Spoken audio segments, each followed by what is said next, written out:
Hello, viewer. Welcome to KSP to Mars. I'm Lorenzo, and this is episode 27, I think. Yeah, it's probably 27. I'm recording a lot of episodes today, so these numbers get jumbled. And contrary to most other episodes, we start this one in space. Everything before this moment is pretty much identical to yesterday's episode. So if you're wondering how we got here, watch that. Although even in that episode, we skipped much of the launch. It's in real solar system as we're playing in here. The launches are very long. Think 15 to 20 minutes per launch. What we're doing today is attempting to get 125 science so we can get the advanced science package and launch science modules. I'm targeting this crater here. This is the east crater on the moon, and we have not so far done any ground-based science there. I altered my trajectory. The orbit was just skimming it. That cost 250 meters per second, but in every other respect this mission so far has been very delta V efficient. We have just a hair over 6 kilometers per second left, which should be plenty for a textbook landing and takeoff. So let's see. My approach puts us square in the middle of this crater. I'm definitely not going to overshoot, so I'm going to cut out the engine and coast in a little bit further and then slow down more once we are closer to the surface to, well, approximate that suicide optimal efficiency burn as well as I can. I will come back to you as soon as that's in the works. Here we are coming in for the landing, and after the lessons learned in yesterday's episode, I'm deciding to let it be quite a bit closer with the landing. I'm not going to cancel out my vertical velocity just yet until I'm a fair bit closer to the ground. In fact, I'm going to do it now. I don't dare to keep that any longer. We're over 100 meters per second falling downwards, and we're less than 6 kilometers away. So that translates in a very low amount of time before we are set to hit the surface. We are decelerating now in the vertical frame. It's at 80, this number here, the vertical speed, and here we have our altitude above terrain. So it turns out I was again overly scared, but this is, well, it's not quite an exponential function, but it's close to one in the way that if you wait for too long, you're going to smack into the ground very fast, and then you have no recourse at all. And if you, well, start in time, then you slow down, and it seems as if there wasn't a problem to begin with. So not quite sure. No, that's definitely not anything exponential, but it is something that's not quite intuitive because you're fiddling with the rate of acceleration in the vertical plane. Basically, you're two derivatives away from the quantity you're observing, which is height.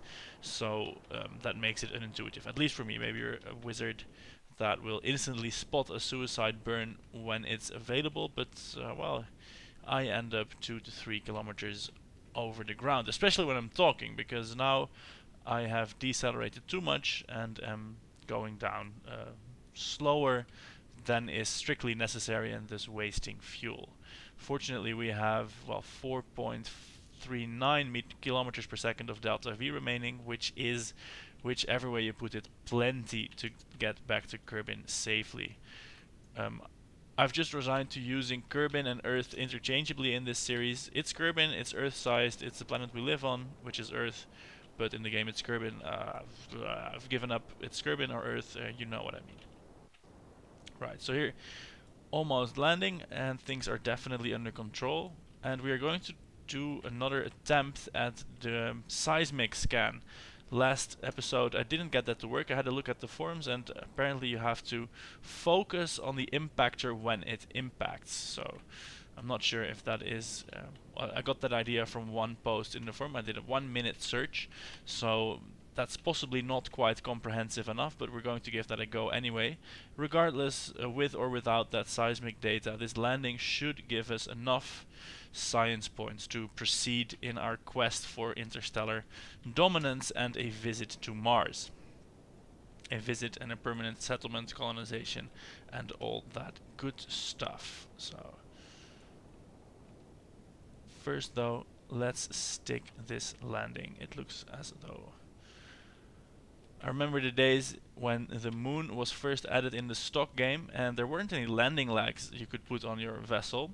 So you basically you'd grab the engine, stick some decouplers on there, and put winglets. They were just recently added as well. Put winglets on the decouplers and make a landing leg with that. That was fairly precarious, but it did work. And well, the feeling I had when I first landed on the moon was spectacular because I had to wait about half a year for that. I was traveling in Colombia at the time and I was carrying a netbook laptop, which would struggle to launch anything from Kerbin, but the frame rate at the moon, it was better than on Kerbin, but landing anything with such a frame rate proved to be impossible. So when I got back home and got myself a desktop computer again, then I could finally do moon landings in glorious frame rates. That was really good. So that was a history lesson. Well, history lesson. Jesus, I'm not quite that important what I do. It was a story from the past of myself. Wow. So, science, 100 points from the materials bay. That should get us most of the way there. 40 points from the goo canister, and of course Henber can do all his nice things as well. From the moon's east crater we can transmit that home because that's of course a 100% transmission rate. And let's pop him outside on EVA. Do we have an EVA report from space? No, we did that already. Then of course we can fly him down.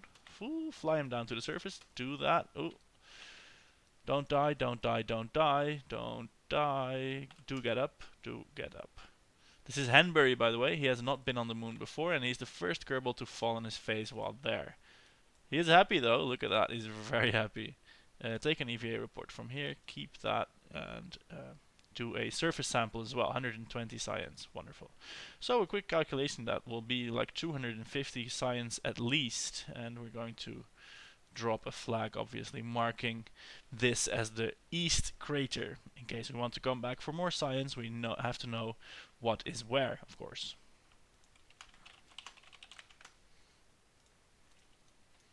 So now comes the moment, well, not sure you have been waiting for it, but I have, where we try the seismic impactor again. I would love for that to work because, well, I thought this Sepratron powered impactor was fairly clever and I wanted to use that and get points from it.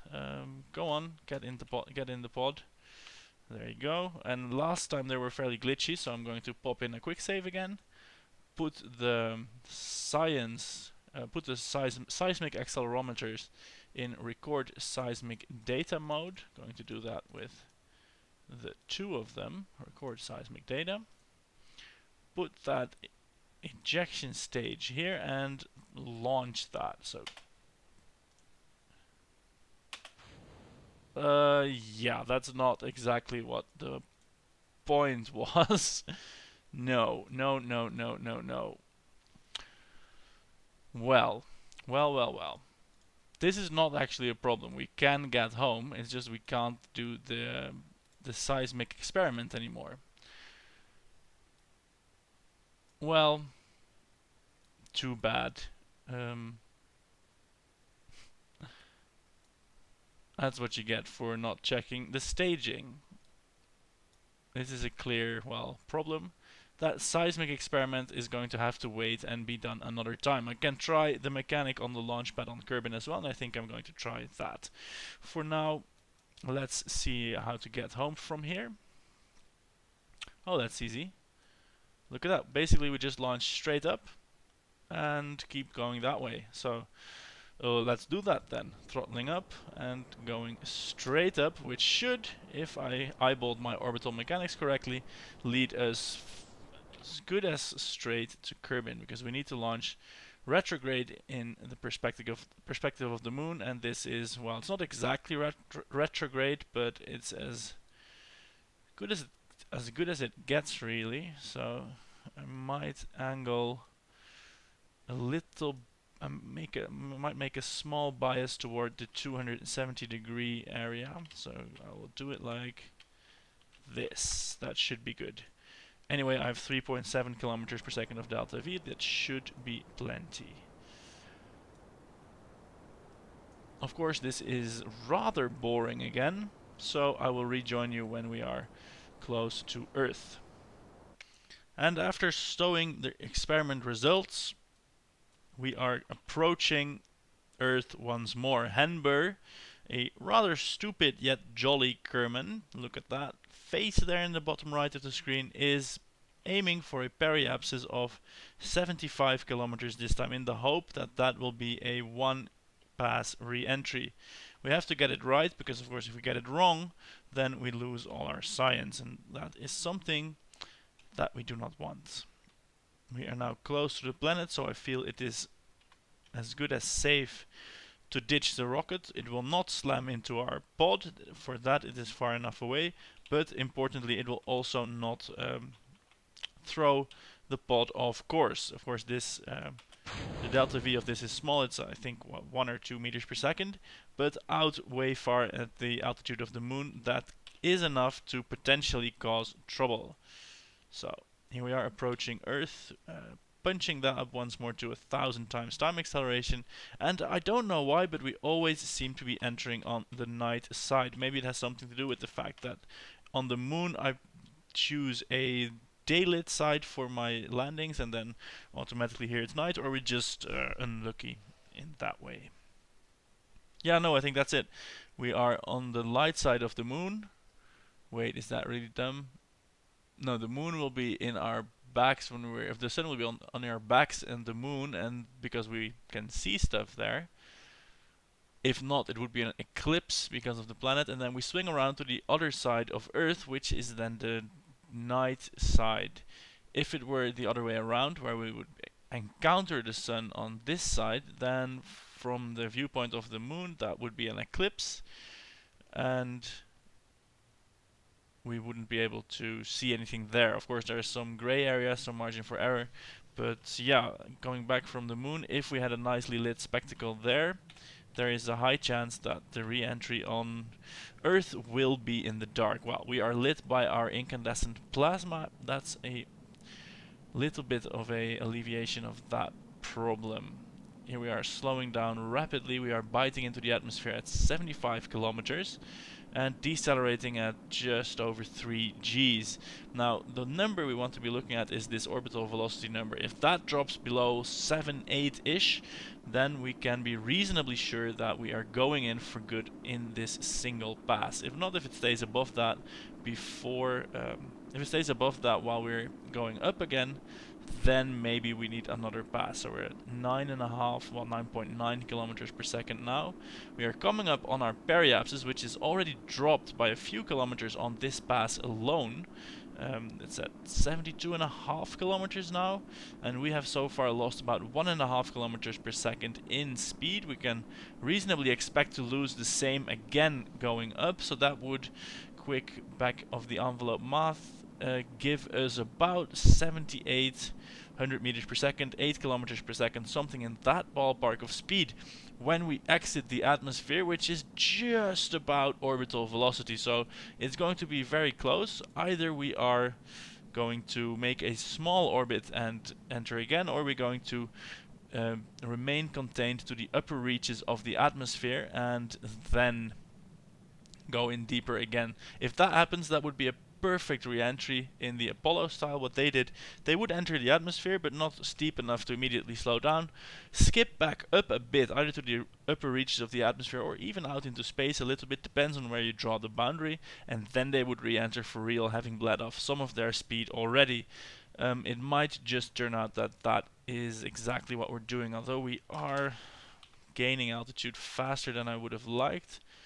However, we're not out of the atmosphere yet, and our orbit is deteriorating, although coming up on 80 kilometers now, I think we are going to in fact circle around. So what the Apollo did, they would reach this altitude approximately as periapsis and then start dipping back down again. We are going slightly too fast for that, so we are looking at another pass around the planet. For us, that's not a problem.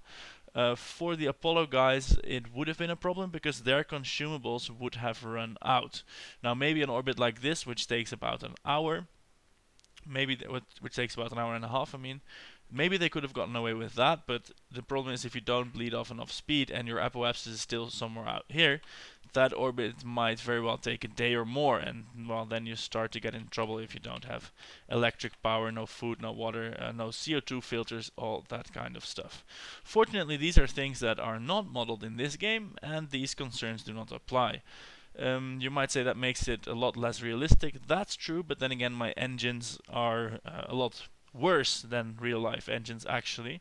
Um, my tanks contain a higher percentage of, contain a higher fraction of tank material as opposed to the fuel they carry than their real life counterparts, so these kind of things might balance out a little bit in difficulty.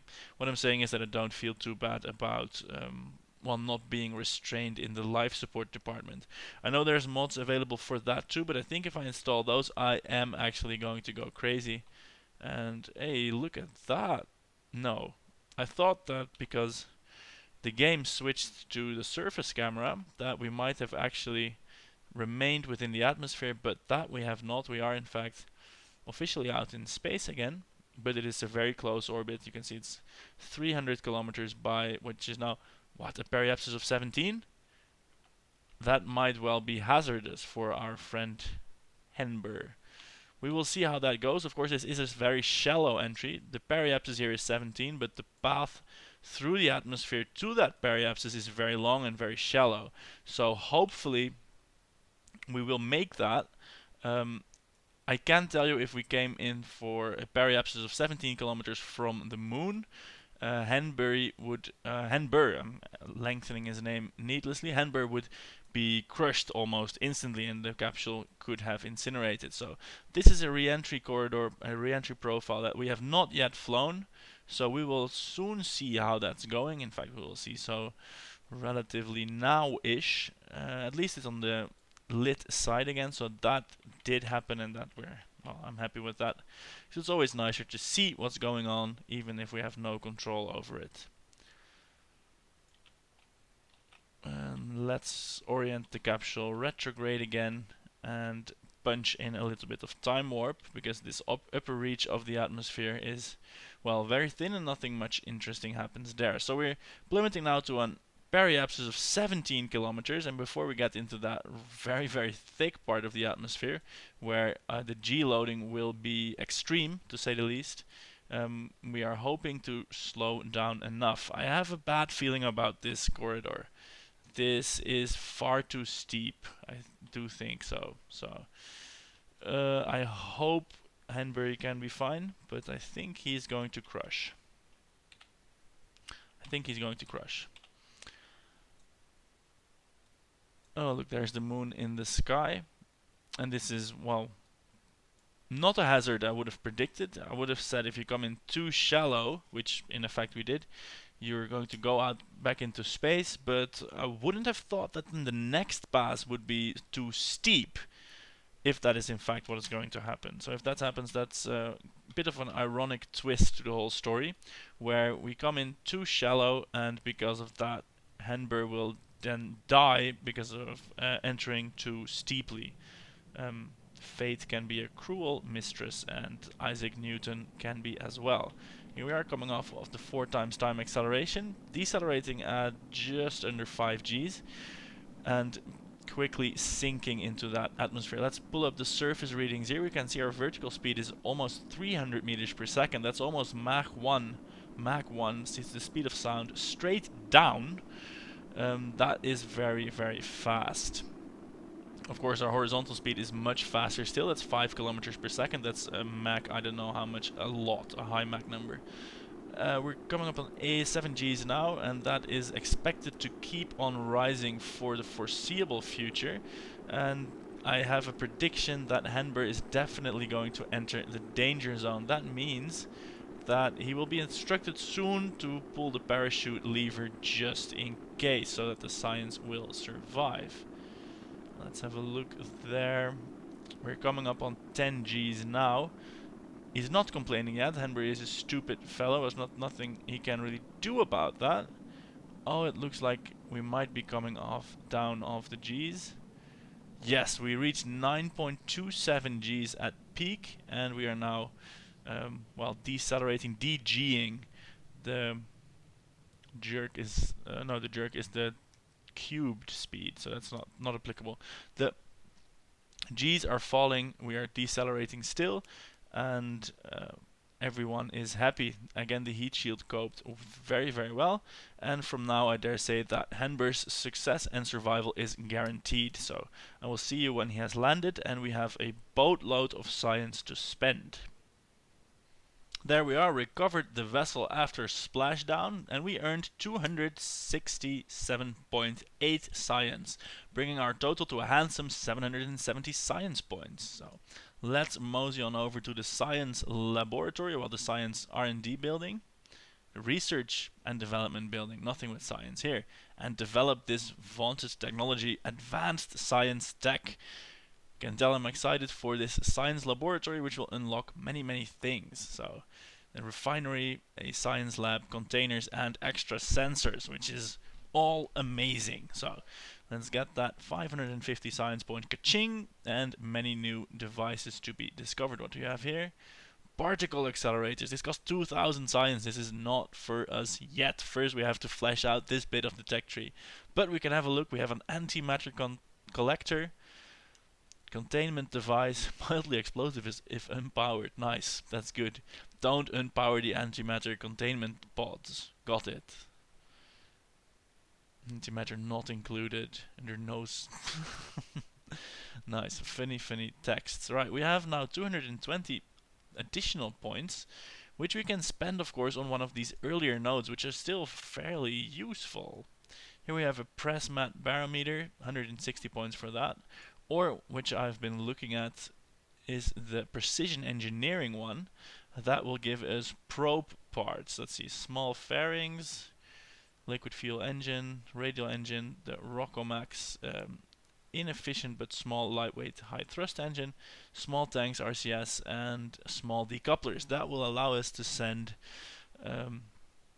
small satellites, small probes to far off places, and that could be interesting for putting a science payload to places on a relatively small rocket, so we don't need to launch such massively huge rockets.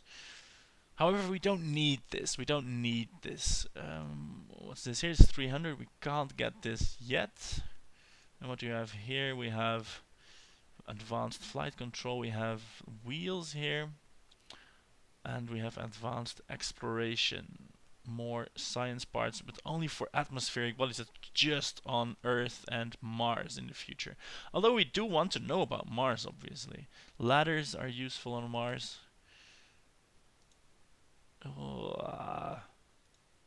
Yeah, I'm going to go for precision engineering the probe stuff, in the hope that that also opens up a gateway to here. Or I could start saving for this.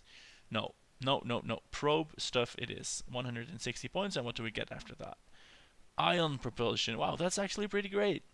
I'm happy with that. We can put a nuclear reactor, a small nuclear reactor in space with a generator. Oh shit, did I get the generators with this? No, I did not get the generator, but I did get a lot of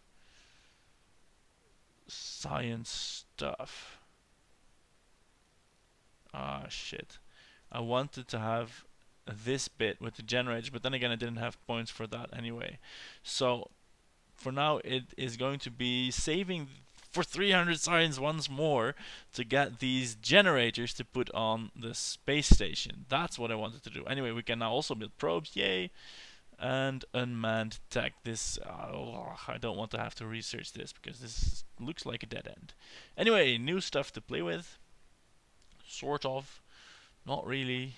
I need these generators to attach to the nuclear reactor, to attach to this laboratory, to attach to the space station. If you still follow, that's what I want to do. So for now I will play around with the reactor and share that with you.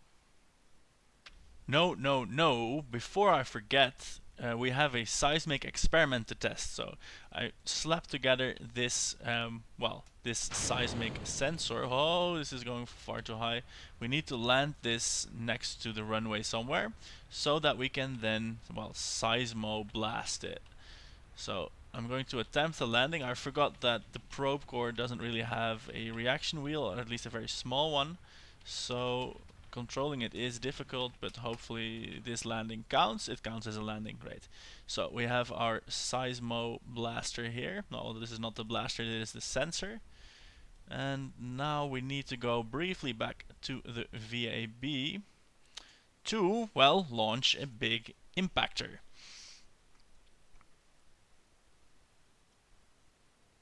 Blah la la la la la la la la la. VAB, VAB, VAB, please load the VAB.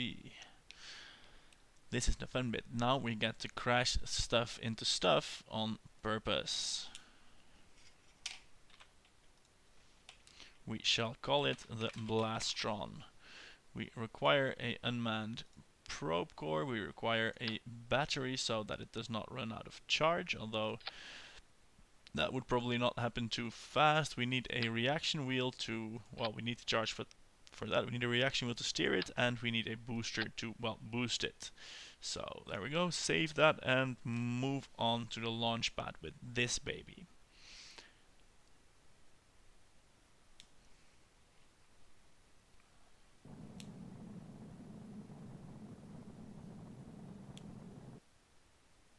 Here we go. Now first we switch to the seismic sensor.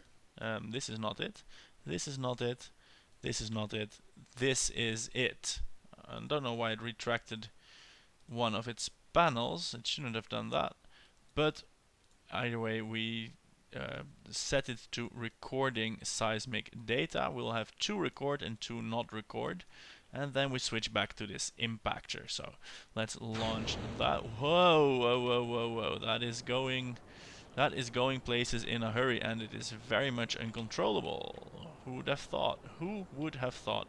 With the SAS on, it is slightly better, but not a lot. Anyway, the point of this thing is to crash, but not on the sensor. So move away from that a bit and now head down, please. So here we go, crashing that. Boom. Impact recorded. Science report can now be accessed from one of your accelerometers deployed on this body. That is amazing. So let's go and do that if we can find it again. Yes, here we go. Let's record that impact. Blastron impacted into Kerbin, producing seismic activity. From this data, information on the structure of Kerbin's crust can be determined. Wonderful. Let's transmit that.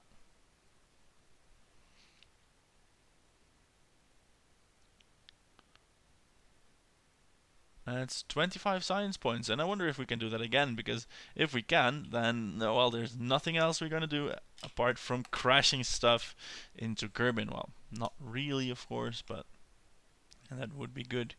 Now that we have the small probe part as well, the next lunar impact mission is going to carry small autonomous spaceships that are impactors with one of the probe cores. We have the spare delta V capacity, so we can make it a little bit heavier than they were now. So they can be piloted and taken control of, so that we can smash them into the moon properly. And then we should be able to get this science. If we do another nice moon science mission with all the experiments and one of these seismic impactors, then I think we should be able to unlock the generators, and we need them to, well, power these nice laboratories we unlocked today. So we get more science, even then we don't necessarily have to go to the moon every day, because even though moon missions are nice, that's not the title of the series. We want to go to Mars, and we want to do so with advanced technology for which we need science. So let's have a look if we got any more science from this. Collect impact data. It gives us 15.2 now, so that is decreasing, but it is not quite 0 yet. Wow, it's 15.16327. Sure, why the hell not? I'm going to leave this here for posterity, and of course to record any failed rocket impacts. Let's set this to monitoring. Well, it is monitoring already. That's great. Off to the Space Center it is. And tomorrow we shall be fooling around with the newfound laboratory tech, with or without that planned moon mission. So a relatively short episode today, but then again, I can't make a 45-minute one every day. That just takes too long. So thanks for watching. Subscribe if you haven't yet, and like this. There is much more to come. I'm Lorenzo, and I will see you next time. Goodbye.